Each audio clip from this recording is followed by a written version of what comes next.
Welcome and good afternoon, unless you're on the West Coast.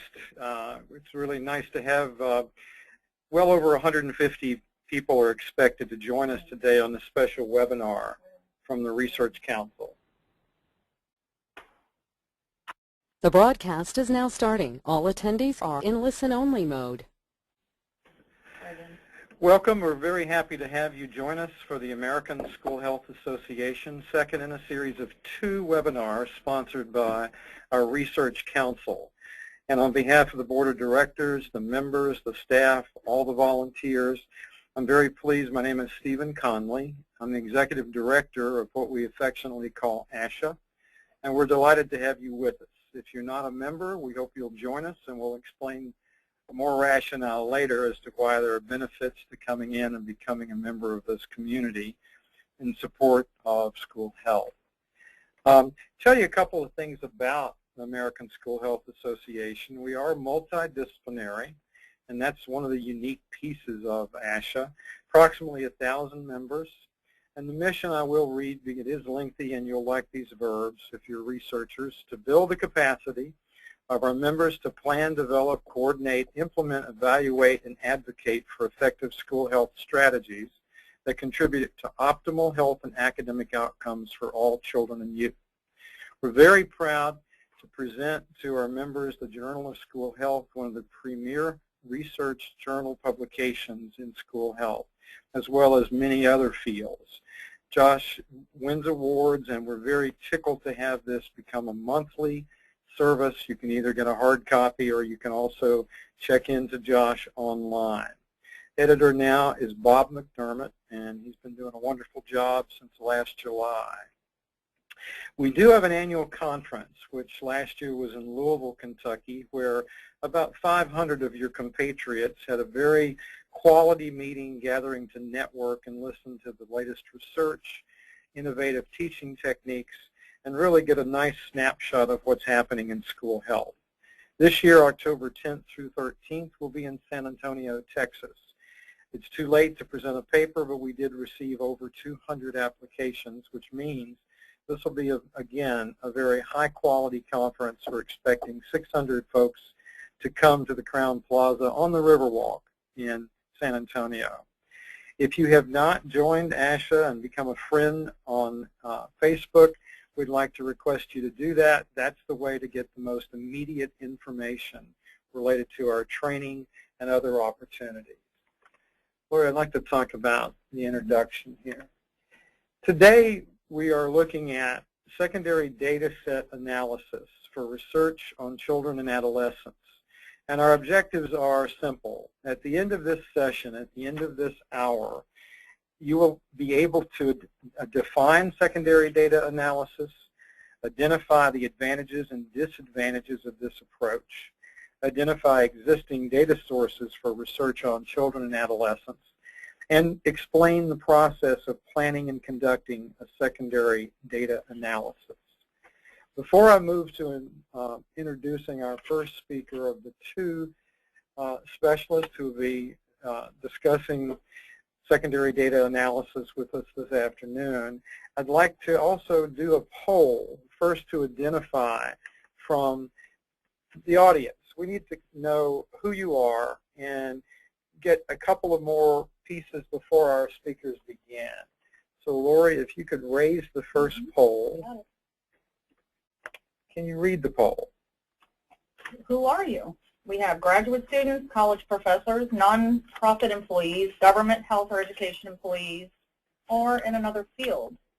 Currently, our government health or education employees are polling in at over 45%. Interesting. With our graduate students at 20%. We'll give you just a few more seconds because we really do want to know our audience.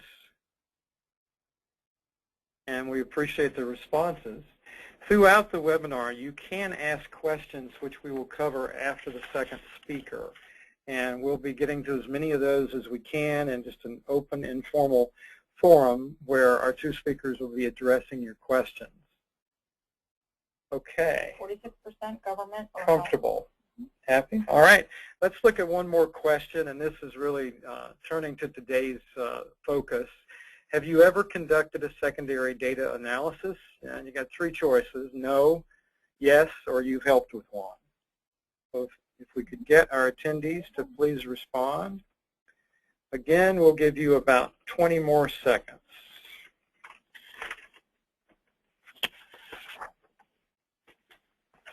39%. Yeah, 40. But 40% of our attendees have done a secondary data analysis study. That's good to see. Okay.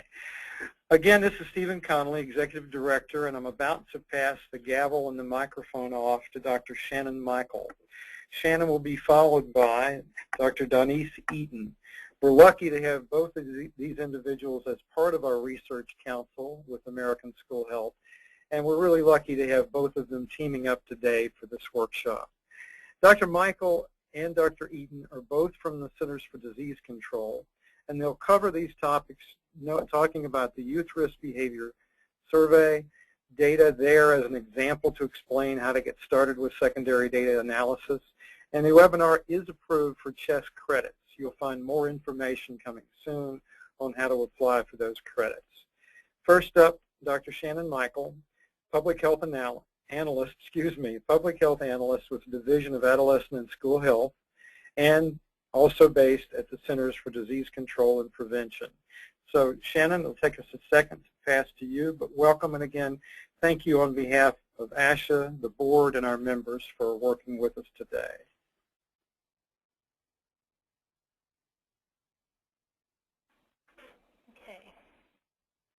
Thank you for joining us today on this webinar. As Stephen said, I will give an introduction to secondary data analysis.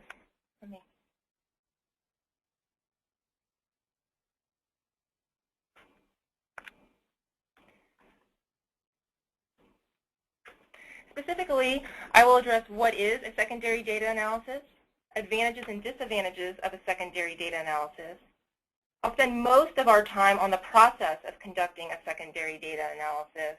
And then Denise will give an example on steps for getting started using the YRBS data.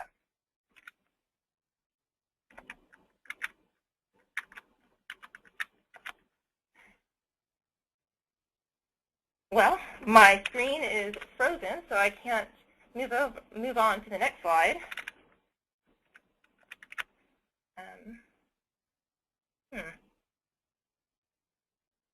Just a second, we'll transfer where they will open it from here in Bethesda. Okay.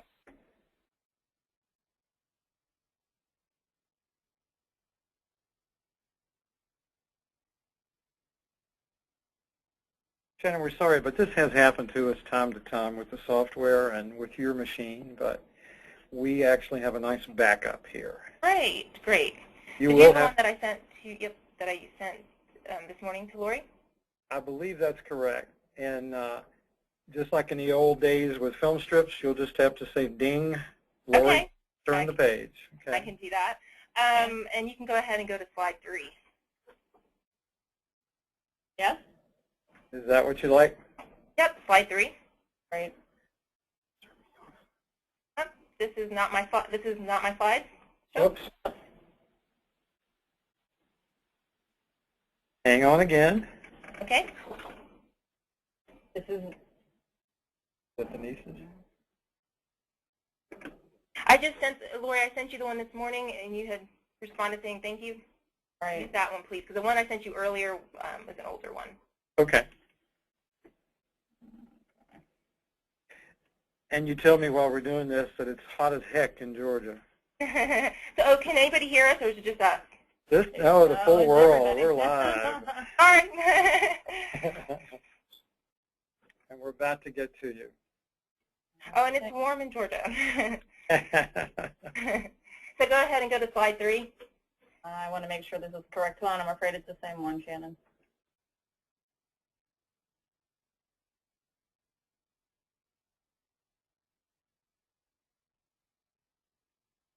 This looks like mine? Yep. Yes. Perfect. Oh, back one more slide. Back one slide. All right. I need to go back. Yep, perfect. Perfect. So what is a secondary data analysis? It's using an existing data set that was collected by someone else to conduct your study. This means You were not involved in any aspect of the study, and that's survey and questionnaire development, data collection, or analyses. You usually are using the data set for another person than what was initially intended. There are several advantages and disadvantages of conducting a secondary data analysis, and now, if we go to the next slide, we'll talk about the advantages first. So conducting a study is usually very expensive.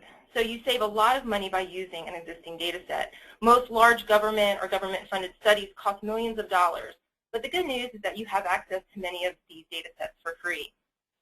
It also saves you a lot of time, especially if you're interested in answering research questions that are longitudinal in nature. And many data sets are readily available. I'll share some of those data sets with you later in this presentation. And many large data sets funded by the government are considered high-quality studies. Therefore, the data are trustworthy. We're still on advantages. One slide before.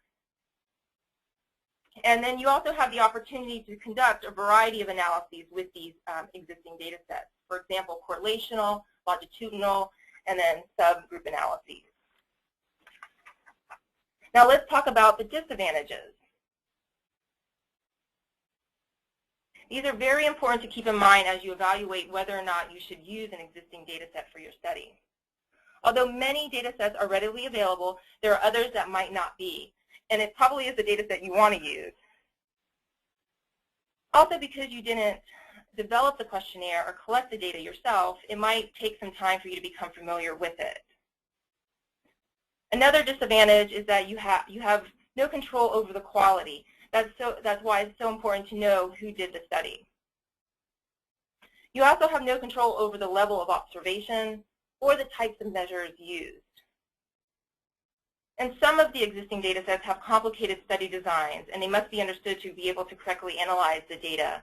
And because of this, you might need more advanced statistical skills. And finally, the data might be outdated. So now if we go to the next slide.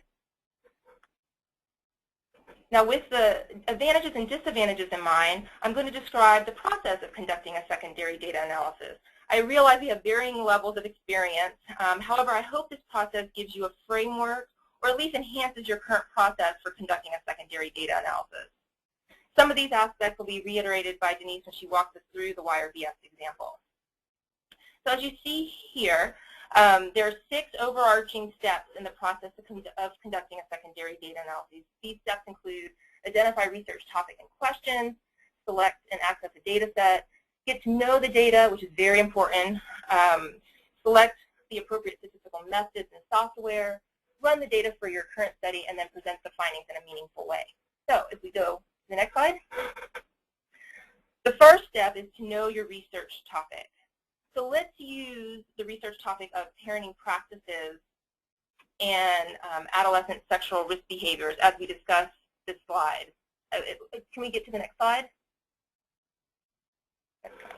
And also, I probably will refer to this throughout the rest of the talk.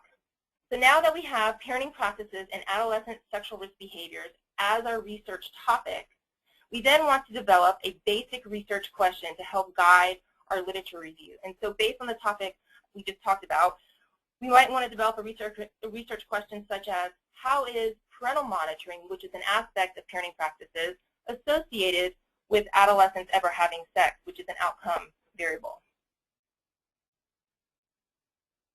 Using this preliminary research question as a guide, we want to conduct a literature review to understand what research has been done and how we can add to the field of research.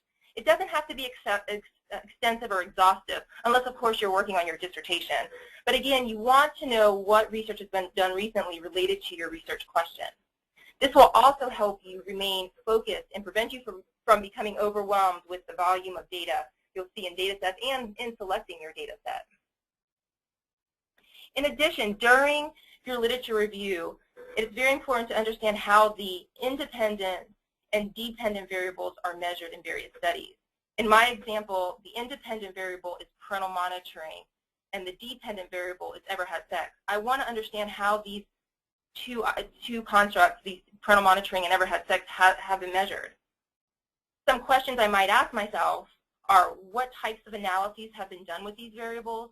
What control variables have been included in these analyses? So when I say controls, I mean gender, race, sex. Those might be some of your control variables. Were these variables used as mediating or moderating variables? Again, just understanding what type of analyses have been done. Also, beware of the data sets used for studies you might find in the literature. You don't want to repeat a study using the same data, and you can waste a lot of time doing that. So just make sure you know what's being done with that particular data set and based on your research questions. And again, based on your literature review, you might want to modify or add research questions as needed. Again, all of this is to help you find a data set that will help you answer your research questions and to add something new to the field. Okay, we can move on to the next slide.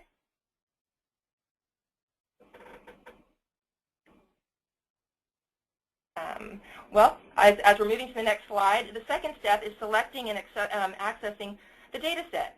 For you to select a data set, you need to know what data sets are available. Can we go to the next slide really quick? We'll go back to this in a moment, but it'll just hit forward on both of these. Yeah. And I'm going to give you here a list of available data sets that you might be interested in exploring. This is a lot. There are more available studies listed in the citation that I've listed below here, and the author presents it in a nice format by topic area. And hopefully these slides will be available so you can look at these later on. If I go to just go ahead and click forward to the next slide. I would also encourage you to check out the National Center for Health Statistics, which offers downloadable public health use data files, and the National Center for Education Statistics.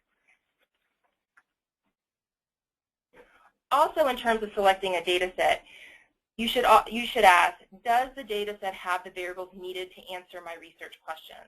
Look at the measures and how they have been conceptualized for the original study.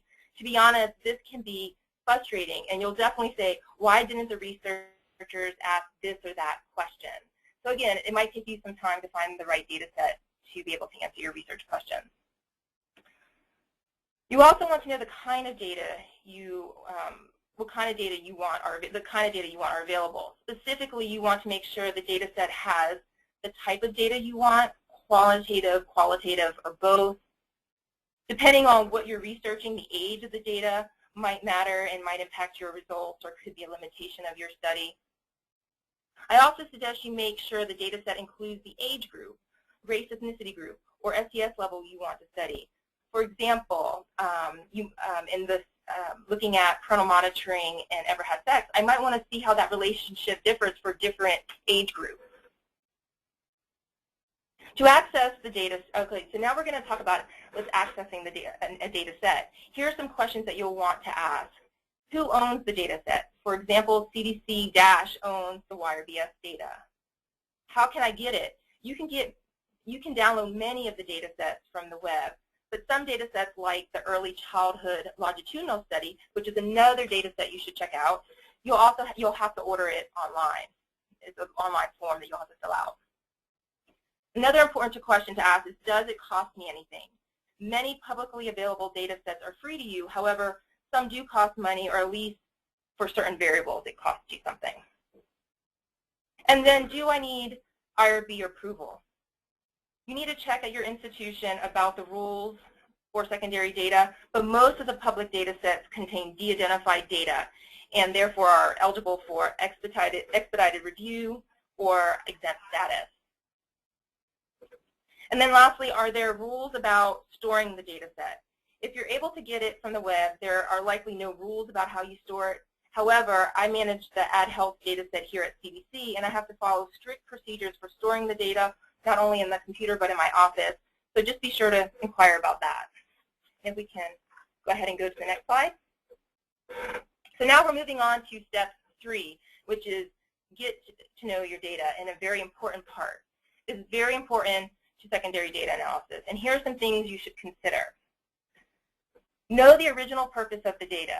This will help you to evaluate the quality of the data and discern the potential level of bias. Know the sponsor or collector of the data. As I've said a couple of times, this will help you gauge the quality and reliability of the data. You also want to know the study design and methods. So check to see if the methods of the original study have been published in a report or a peer-reviewed journal. This will help you know the structure of the data. For example, the YRBS is a three-stage cluster design. It's important to know, and that'll impact how you analyze the data. How were the participants selected? Was it random or was it a convenience sample? Several of the large data sets have weights. You need to understand them and include them in your analyses, and Denise might talk about that in terms of the YRBS. You also want to know the number of observations and types of variables. Specifically, you want to know response rate, the missingness, will impact, again, how you analyze your data. And then you also want to check if the appropriate instruments were used to collect the data.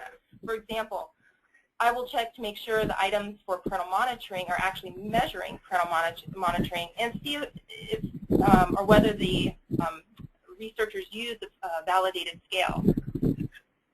And so let's go ahead and, if we go to the next slide, we're still going to continue on with getting to know your data.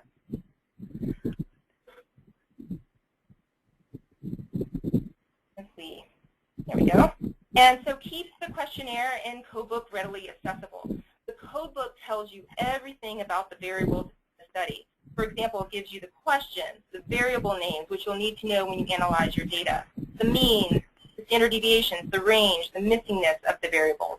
It also tells you how certain variables were created, such as it might be FPS or race, age, etc. Let's see, a codebook also might how composites were made. So let's say that I had 8 items related that were about parental monitoring. The researchers might have created composite variables, one variable that measures measuring. Shannon, we're getting a little disruption from your microphone. Okay. Just be careful. I'm not touching anything, so I'm not sure what changed. Okay, you may be pacing, but it's okay. It's just getting a little mumble with it. Okay, how about now? That's better. Thank you. Okay. And then, let's see, where was I? Oh, and then both the questionnaire and codebook will help address coding schemes. Let's see. There we go. Okay. And then the best way to know your data is to play with it. So I recommend creating a manageable data set to check the data, but save the original data set. I always create a data set of only the variables that I'm interested in using for my current study. In fact, I also save a copy of my manageable data set just in case I mess something up. But being able to create this manageable data set, you'll be able to then run simple descriptives and to check to see if the numbers make sense, if you have to reverse code any of the variables.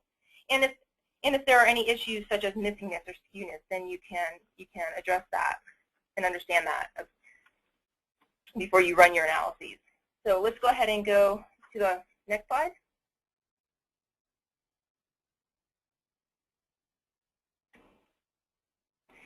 Then you'll want to prep your data. So once you kind of have a good feeling of your data and you know what's going on and you have the variables that you're interested in, you might want to create additional variables. For example, with race, you might want to create dummy variables or create composites or new variables from other variables in the study, or recode variables. It's important to prep your data for the analyses you're going to do. When you do that, then you want to check for accuracy of that. Are the new variables or dummy variables you created correct? Always run at least frequencies to make sure your numbers are right. And also you want to check, are things correlating as you would have expected them theoretically? And finally, try to know your limitations ahead of time. For example, is there a lot of missingness for the variables you're using? Are the results limited to a particular population? Was a convenient sample used? You want to keep that in mind as you analyze your data. So next slide. Step 4 is selecting appropriate statistical methods and software. And we'll wait until it There we go. You might already know that what you're going to use before you even get into this step. But your research questions and the type of data you have should guide you in selecting the statistical methods and software you choose. And here's a general list of statistical methods you should become familiar with, or you're familiar with: your descriptive analyses, group differences, bivariate analyses, and then there's a whole bunch of multivariate analyses. In terms of statistical software, there's a lot of them. In general, SPSS, Stata, and SAS do a lot of the same things. I personally use all of them except for Stata, but it's not necessary for you to. However, it is important for you to know the types of tests and models these programs provide, and to some degree, the assumptions and defaults, especially for the programs you regularly use. Also, many of these available data sets that you have access to have the data formatted for some of these programs, and I'm sure Denise will share that in terms of the YRBS. And so let's go ahead and go to the next slide. Step 5 is to run the data. So once I have created a manageable data set, I've checked the data, and I've created my new variables or dummy variables or composites, whatever I've wanted to do, I then usually check for assumptions. And I do that sometimes simultaneously. It just depends. But in general, the type of assumptions you'll look at depends on the analysis. And but commonly, you'll look at linearity, normality, homogeneity. I'm not going to get into what those are, but again, those are the common assumptions that you'll want to check for. You also need to decide what to do about missing data. This is a highly disputed topic, but two common methods are listwise deletion, which for many programs is the default, and the other is imputation, which also has several different types.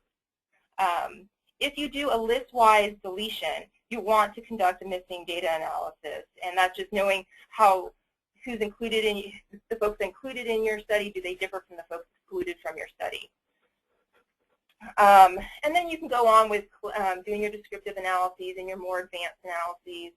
But what is really essential is for you to understand how to read the output of whatever program you're using and how to interpret those results accurately, because it's going to influence the final stage, which is, if we get to the next slide, is presenting the findings in a meaningful way.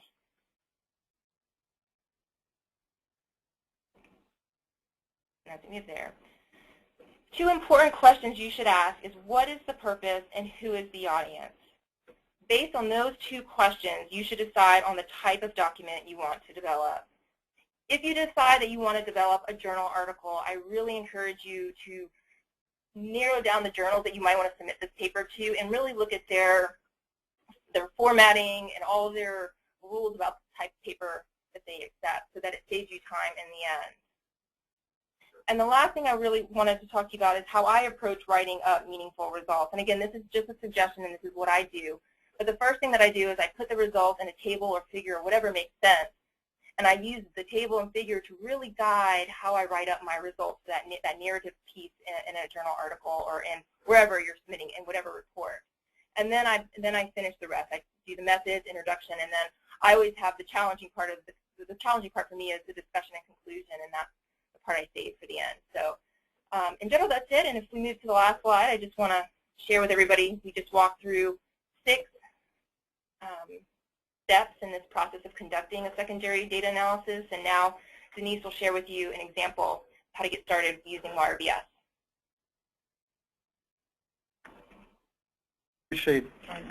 Thank you very much, Shannon. That's really helpful and excellent, concise presentation. We'll be coming back to you, so don't go far when we come to the question and answer section.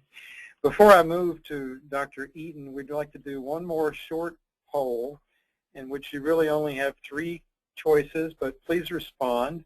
There are about 100 of you out there active with us now, and the question is, are you familiar with the Youth Risk Behavior Study? And it's coming. So it's either yes, no, or a little.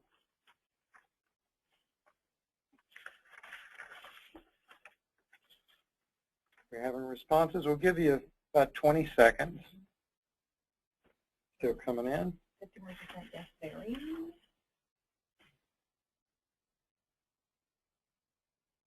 Yeah, I'm not. Yes, 50% yes, very. Denise, I'm not sure that you can see these, but we're over half that are, yes, very familiar with the Youth Risk Behavior Survey. And I would imagine that will make Dr. Laura Kahn quite happy, along with the rest of us who support her in gathering this important data. Do know that we have received some questions, and this is wonderful. Keep them coming. You can type that in. The PowerPoint slides from both presenters will be available tomorrow on the American School Health Association webpage, or ASHA, and that's pretty easy to find, but it is ashaweb.org, and we hope you'll come and check with us on that. Chess credits will also be available to those who participate, and we'll give you a little more information on how to seek that certificate after our question and answer section after the second speaker. Dr. Denise Eaton is with the U.S. Public Health Service. She's a research officer, again with the Division of Adolescent and School Health at the Centers for Disease Control and Prevention. So Denise, it's time to pass to you, and we welcome you. Thank you very much for working with ASHA with this effort.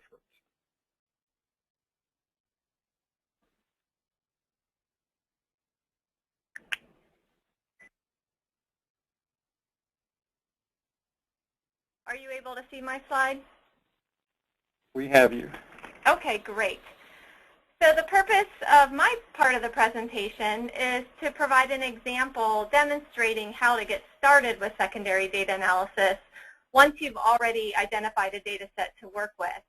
So for this example, we're going to assume that you have identified the National Youth Risk Behavior Survey, or YRBS data, as your data set of interest. And then we're going to walk through how to get answers to many of the initial questions that Shannon reviewed in her presentation on getting to know the data.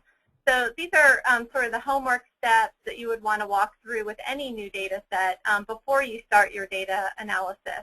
And it sounds like many of you are familiar with the Youth Risk Behavior Survey, which is great. I am guessing that some of you maybe have already analyzed the data and others are familiar with the data but haven't analyzed it. But for those who aren't familiar, I just wanted to provide a quick overview of the Youth Risk Behavior Survey. My focus in the example will be on analyzing the national YRBS data. And the national YRBS data are one component of the Youth Risk Behavior Surveillance System.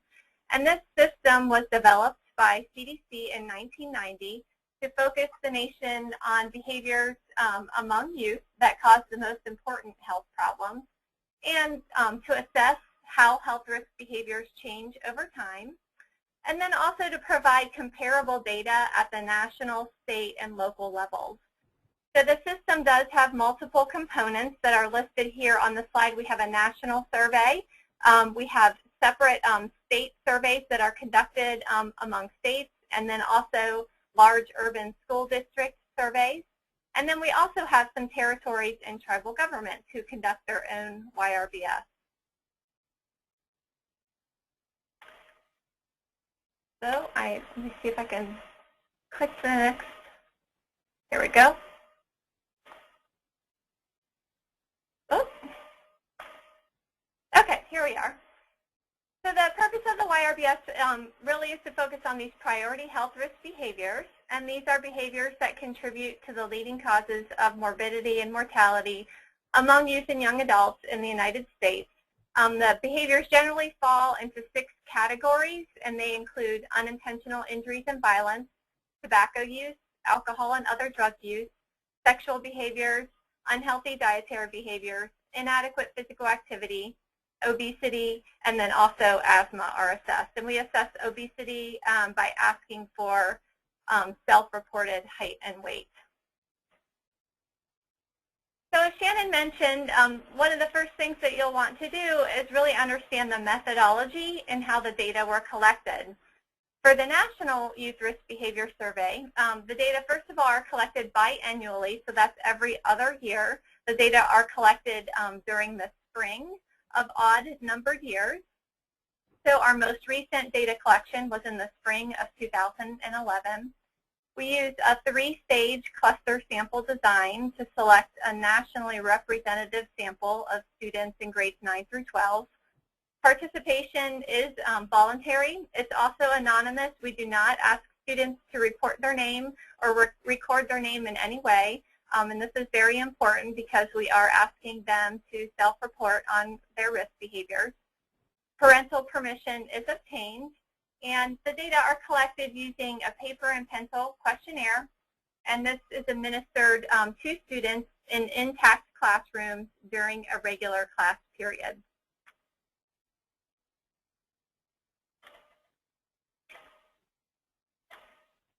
Sorry, I'm just trying to advance the next slide here. And it doesn't seem to be going.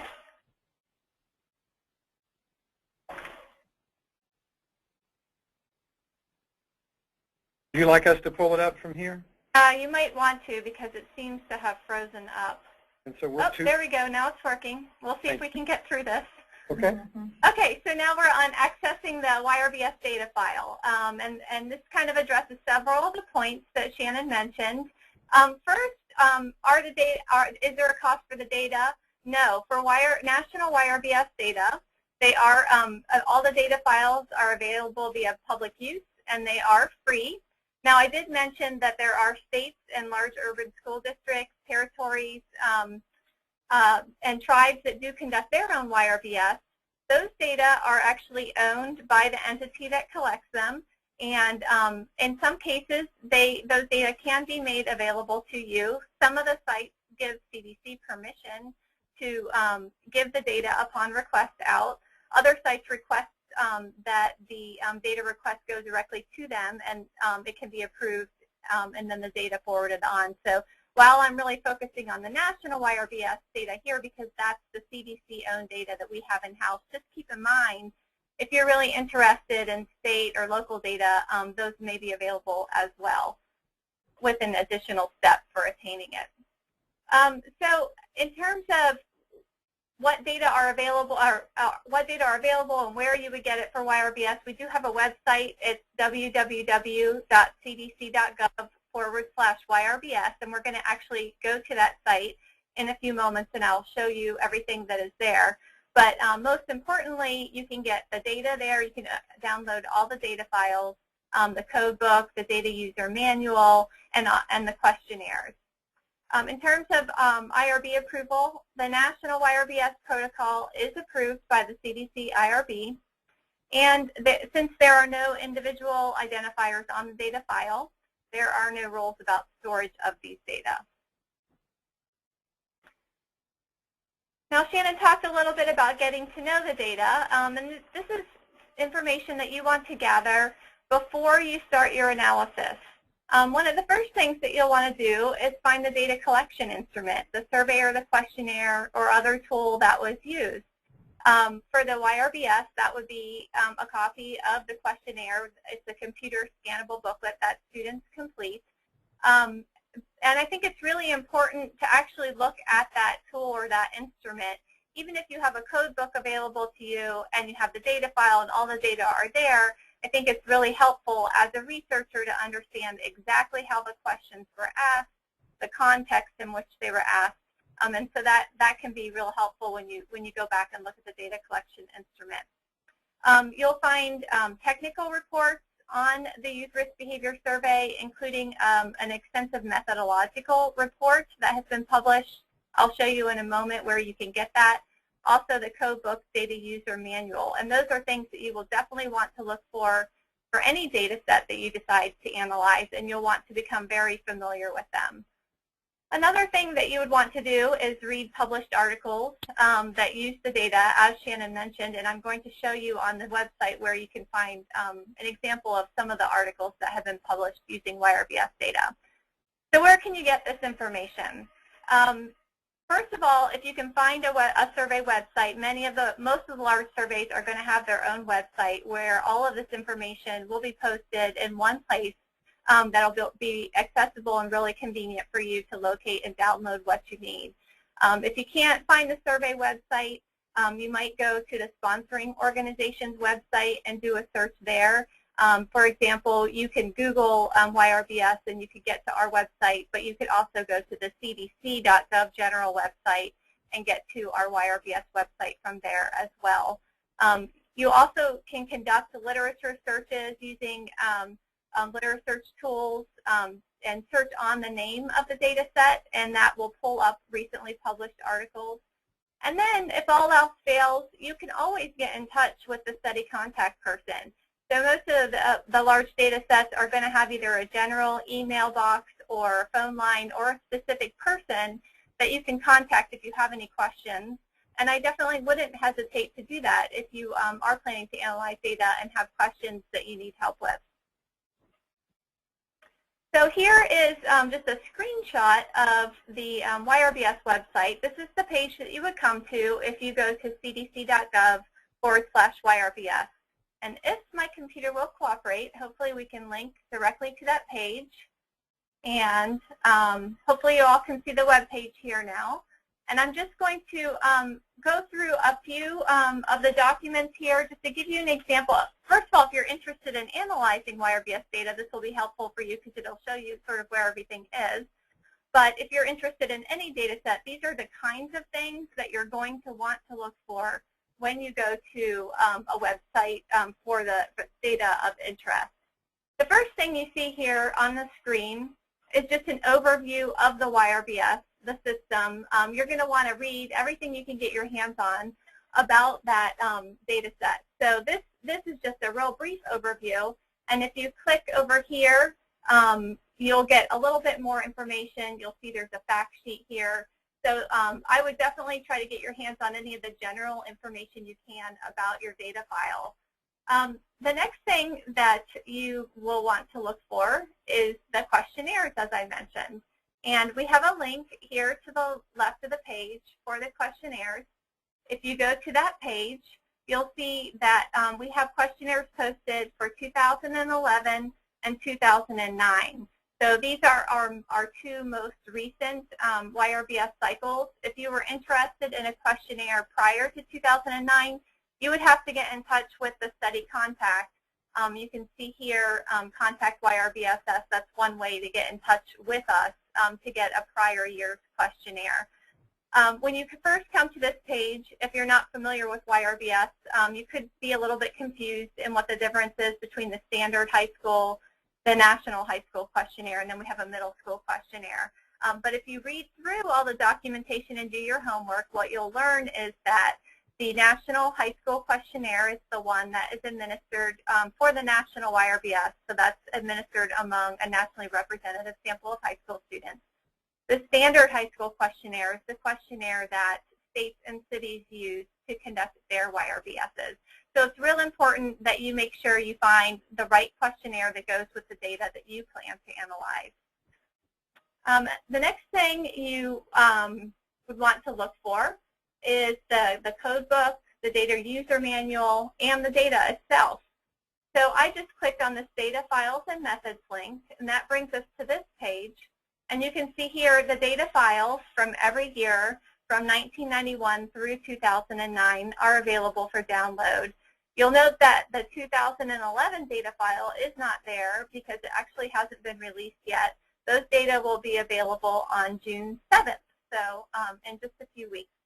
But if you click on 2009, you'll see the first link is our documentation. That's the data user manual and code book, and that's going to be your Bible when you go through your analysis. It's going to have all the editing that was done, the coding of the variables. It gives the frequency of all of the variables. It'll define all the variables that you have in your data file so that you understand what each variable is and how they were coded. And you can see that the data are available for download in a variety of formats. So you would want to select the one that's consistent with the software package that you plan to use. Let's see, the next thing to look for is any methodological reports, any reports on psychometric properties of the instrument. All that information is really helpful. You'll see here the first link under methods is our methodological report. That's a pretty extensive report that was published in 2004. you would want to print that out and read it and become very familiar with it so that you understand exactly how the sampling occurred, how the survey was administered, and all the details of how the data were collected.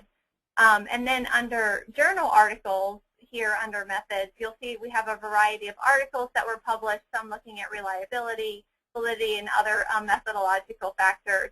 And becoming familiar with those will be important. And you might even cite some of those in your paper when you're talking about the data source for your analysis. We have a frequently asked questions box. Always go and take a look at that for any data file you're looking at. Those can be really helpful. We have a PDF here that looks at the software for analysis of YRBS data. As Shannon mentioned, certain data has to be analyzed a certain way. So national YRBS data were collected using a 3-stage cluster sample design. And so you have to be sure that you use software that allows you to account for that clustered sampling. Here in-house, we use Sudan, but it is possible to use other software packages, including SAS. But you'll want to make sure that you use the proper coding. For example, in SAS, you would want to use the survey procs in order to account for the clustered sampling. So this PDF on software for analysis of YRBS data will explain to you exactly the appropriate way to analyze the data, and that is very important. And just a couple other things I wanted to show you. If we go back to the main YRBS page, we have, let's see, sorry, we have here a list of journal articles. If you click on that, these are a list of papers that have been published in the peer-reviewed literature that have used YRBS data on various topics. You can see all the different content areas, topics that papers have been published on. It's a really good idea to look at papers that have recently been published that have used the data that you're interested in to get an idea of how other people have analyzed the data, what kinds of things they've looked at it, how they've written it up, and then also to see whether, as Shannon mentioned, the associations that you're interested in have already been examined and published using the data set of interest, because you don't want to duplicate what's already been done. Now, of course, these web pages don't tend to be totally up to date. They're not updated in real time. So you'll probably want to do your own literature search too, but it's a great starting place. And then the last thing that I wanted to show you is a tool that we have available, and many other large data sets, especially government data sets, also have a similar tool. This is called Use Online. It's an online data query system that is very handy, and you can actually pull up national data or data for any state or large urban school district. You can look at data by content area. You can look at data over time across the years that we've collected it. You can actually do comparisons of prevalence estimates by race, ethnicity, sex, and grade. And so this is really helpful, and I wanted to show you this, number one, because if you just need a statistic real quick, this can be a good place to get it. But also, you don't necessarily have to go and get the data files and download them and analyze them yourself if you're just interested in doing some real simple descriptive statistics of some of the behaviors. So you might be able to use a tool like this to get the information that you need. And at this point, that's all I wanted to cover, just to kind of familiarize you with the data, what's available on the YRBS website, but also kind of show you the kinds of things that you should look for any data set. And I'll go ahead and turn it back over to Stephen for the questions. Denise, thank you very much. Again, what a wonderful presentation. You should know you were right on the money with the time that you gave me, too. Thank you very much. Great. We'd let our participants know that this entire webinar will be posted on ashaweb.org. Give us about a week. But, of course, the PowerPoint slides will be up sooner than that, probably tomorrow. We have a number of questions, and I keep them coming. We're very happy. We'll get to as many as we can. And I believe Shannon or Denise are going to move from office to office in Atlanta and join up and begin taking turns or working together on responding. It's really heartwarming to see, and I'd say good morning to everybody in Alaska. We've got questions from Montana, Alaska, and Memphis, Tennessee at the current time that I can actually identify from the email. So we'll begin with the first question if you two are ready, and hopefully both microphones are open. The CDC data that's available online for downloading, is it raw data? What format is the data available in? And last piece of the same question, is the user able to change the data? Okay, this is Denise. I'll go ahead and answer those questions. Great questions. So if you go to the YRBS website to the data files and methods page, we do have the data available for download. It is available in format for SAS, SPSS, ASCII2, and then we analyze data. You can see down here, you use the SAS data file for that. The data are not raw. They are cleaned and edited, and if you go to the documentation PDF, that's the data user's manual and codebook, and it details exactly all of the editing checks that were done, how the data were cleaned. And so the raw data aren't available, but the clean data are. And once you download the data, you can analyze it however you want. You can recode things. So yes, once you have the data available to you locally, you can do what you want with it. Very good. Question 2. Can you discuss with us the sample size requirements for imputation?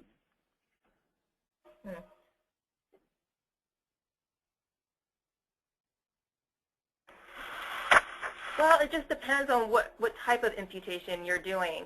So if you're just doing like mean replacement, you can do it for the sample. It doesn't really, well, it might matter to some degree. You'll want to see how your results change, imputing and not imputing. I really recommend looking at it all different ways. So run your data with a list-wise deletion, run your data with different types of imputation and see how that varies, and then it's a judgment call. But in terms of the actual number, I don't feel comfortable giving an actual number. It just depends on the type and what type of analyses you're doing.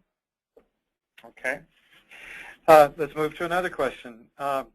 What's the best way to use secondary data for interventions to reduce or prevent obesity in children when no large interventions have occurred previously? So there's no baseline data available.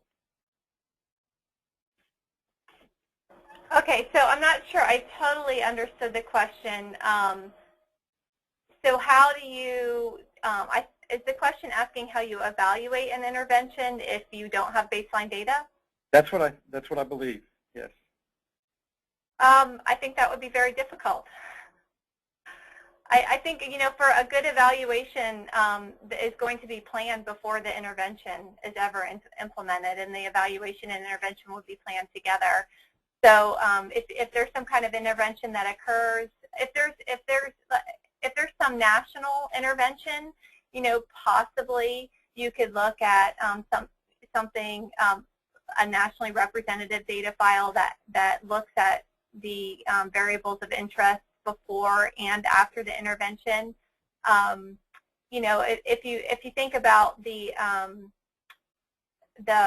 master settlement for tobacco that occurred, we actually saw, looking at national YRBS data, we saw a major decrease in tobacco prevalence among high school students from before the master settlement until after, and sort of this decline that occurred during that process. And so, you can't say that that decline was a result of the master settlement, because it's a correlational analysis, and you can't prove causality. But you could maybe use do a secondary data analysis of a national data file to kind of look at that and see if it shows what you would expect if the intervention was effective. But if you don't have the evaluation planned in advance before the intervention, it can be really difficult to show that the intervention resulted in a change. Okay. And either, Denise, if you have something to add, just jump in. But I'll move on to another. We're really pleased with the volume of questions we're receiving. This one's more direct. Who actually conducts the national version of the Youth Risk Behavior Survey? Okay, so this is Denise. The national YRBS is conducted by CDC, specifically by the Division of Adolescent and School Health, which is where Shannon and I both work. And I've actually been responsible for overseeing the implementation of the national component of the YRBS, so the national YRBS, for about the last 6 years. But that is conducted out of our division. Okay. Specific to one behavior area, are the data related to sexual risk behaviors from those younger than 15 available to the public to be analyzed? Second part, what is the youngest age for respondents participating in the available Youth Risk Behavior Survey data? Okay, so I'm assuming the first question was specific to sexual behavior data in the YRBS. Yes. So the national YRBS is conducted among 9th through 12th grade students. We do have sexual behavior data in there. We also have age as a variable, so you can look at the prevalence of the behavior by age. The participants of the YRBS mostly are about 15 to 17 years old, 14 to 17 years old. There's not many participants who are younger than 14. So you run into issues with very low sample size in the younger age groups to generate a real stable prevalence estimate. But that is something that you can look at by age. And also, this is Shannon. Also, instead of the YRBS, there's also several other data sets that look at sexual risk behaviors at a younger age. So if whoever asked that question, if they go to the National Center for Health Statistics, their webpage that I mentioned during the presentation, and they look for a data set called NSFG, they would be able to find some variables of probably interest. And that's the National Survey of Family Growth, NSFG. Okay. Another question, and we'll just keep going with these for another 15 or 20 minutes if you two are okay. Sure. Okay. Does the Youth Risk Behavior Survey recommend the use of HLM or other analytic methods to account for the clustered nature of students within schools or states? That's a really great question. We're actually doing quite a bit of work on this right now. It depends on which level of variables you're using. So as Denise said, the YRBS, it's kids within classrooms, within schools, within counties and clusters of counties. And so if you're familiar with HLM, the PSU or the clustering variable is at the county level. So you would be looking at characteristics at the county level, and you can use HLM to look at that. However, we've been doing work looking how that differs based on if we use Sudan, which counts the clustering, and if we use HLM, like if we use HLM or M+ to do multi-level analyses, we get pretty much the same answers. They're very similar.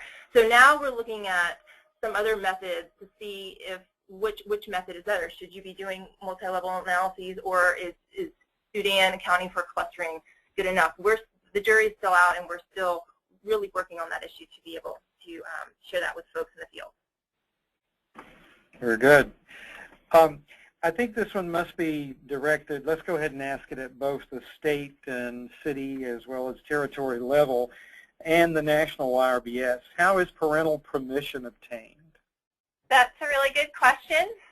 Parental permission is obtained for the national YRBS following local procedures. So in each school that we go into, we do parental permission, however is consistent with their policy. So it could be either active or passive, depending on that particular school.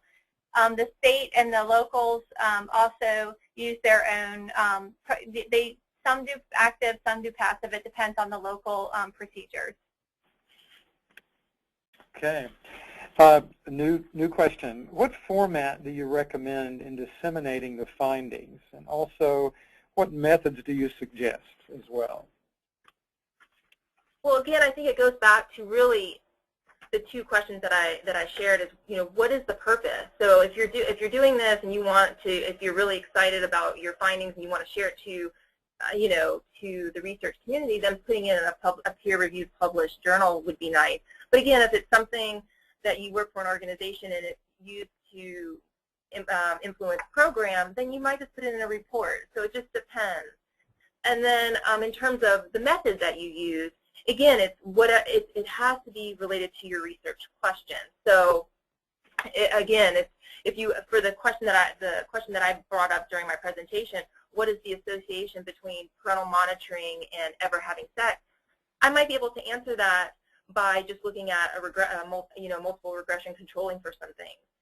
But then it depends what my dependent variable is. If it's dichotomous, then I would use a logistic regression. So it's just, again, you've got to know your data, you've got to know your variables, and you also got to understand what the statistical method you're using, what are the parameters around that. Very good. Okay, we have a question really coming back to the structure and the questions asked in the YRBS. Given the magnitude of the childhood obesity epidemic, shouldn't the YRBS ask for self-reported height and weight from the middle school students, even if obesity rates might be underestimated compared to, say, NHANES data? Well, that's a good question. We have did some research a number of years ago that determined that middle school and high school students really cannot reliably or validly, if that's a word, report their height and weight. And so, the question stated that it could be an underestimate, but because the self-reports were just so wildly different, I'm sorry, not wildly, but inconsistently different, higher or lower, it was just unpredictable. Middle school students just aren't good sources for the information. We don't feel like the data that we get would be very valid, and so for that reason we don't have the self-reported height and weight on the middle school questionnaire. That's a standard questionnaire for middle school students that CDC does provide to states and cities who can conduct their own middle school YRBS if they want to. And the states and cities do have flexibility to modify their questionnaire if they like. Also, this is Shannon. DASH recently, or I guess it was 2 years ago, conducted NIPANS, which is the National Youth Physical Activity and Nutrition Survey, and they have both measures. You have the self-report and the... Yes, so the NIPANS study, National Youth Physical Activity and Nutrition Study, those data are available on the YRBS website. That was a study that was done among a nationally representative sample of high school students, so not middle school, but high school. But the questionnaire focused exclusively on physical activity and dietary behaviors and behavioral determinants. We collected self-reported height and weight, but we also measured the height and weight for all the students in the sample. So we have measured and self-reported height and weight for all participants. And then that study actually also included 24-hour recalls of dietary intake that were conducted among a sub-sample of the sample of students who participated in the survey. So there's actually really rich data there, especially if you're interested in the topics of physical activity, nutrition, and obesity. Again, these are all on, the data are on high school students, but they are available on our website, and I encourage you to go check that out. Excellent. Just a couple more. Here's one that I find rather interesting. What is the best practice for dealing with missing data? That's a million-dollar question.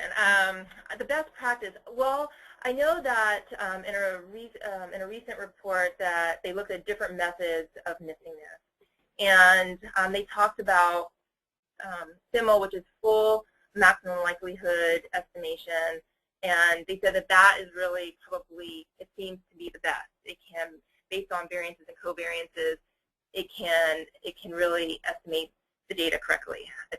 For missing up to like 30%.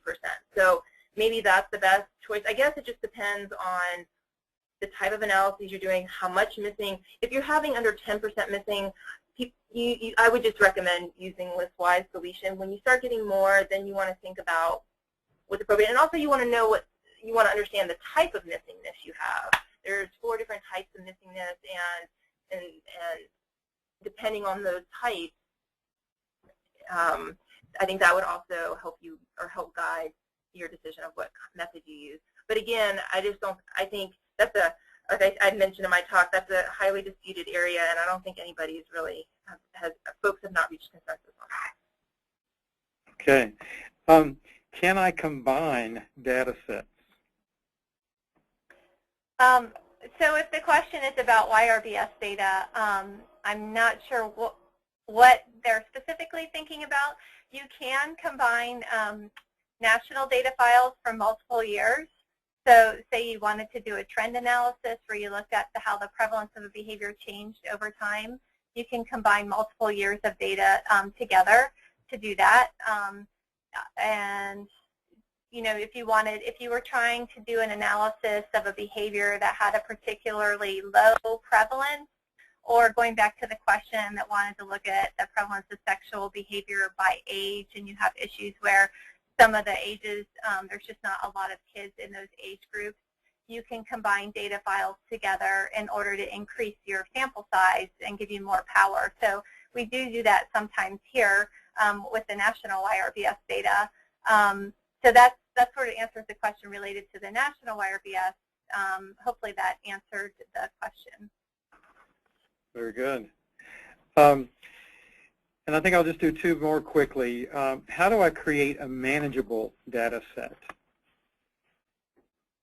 So it depends on what software you're using. So let's take SPSS. A lot of folks use that. So if you basically can just delete the items from the file, and that's fine. If you're using, let's say, SAS, you use a keep statement, and you just keep your variables that you want to analyze in there. And again, it just depends on the software you're using. Okay. Who should I talk to about the IRB process for my study? So I think the question is, if you are at maybe a university or some other institution and you want to do a secondary data analysis, who should you talk to about IRB? I think that you would need to go to your local IRB. The university will have one. Other institutions may have their own IRB, and you would want to talk with them about whether or not IRB approval is needed for the research that you're planning. And most of the time, they'll still make you fill out forms, but it'll be exempt in the exempt status, but they just want to keep record of it. And that's really a local requirement for a lot of the public use data sets. It would be more a local requirement, not a requirement. Like, for example, there's no requirement from CDC that you get local IRB approval to analyze national YRBS data, but you may have a local requirement to do so.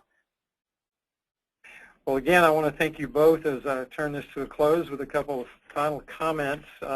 Denise Eaton and Shannon Michael, this has been excellent.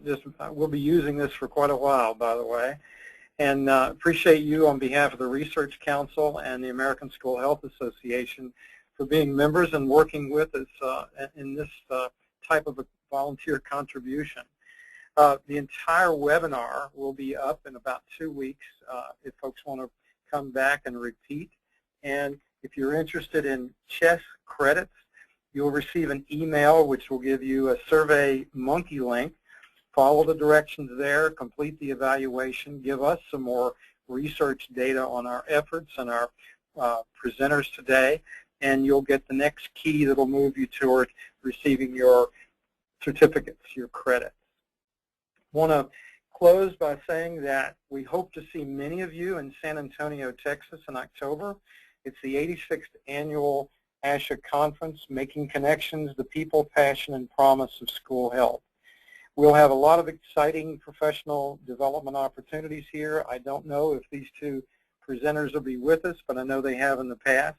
And if you have a chance to take the trip, visit Texas, see us in the fall, we want to thank you and really thank you for joining us today as well from all over the country. Thanks, Denise, and thanks, Shannon.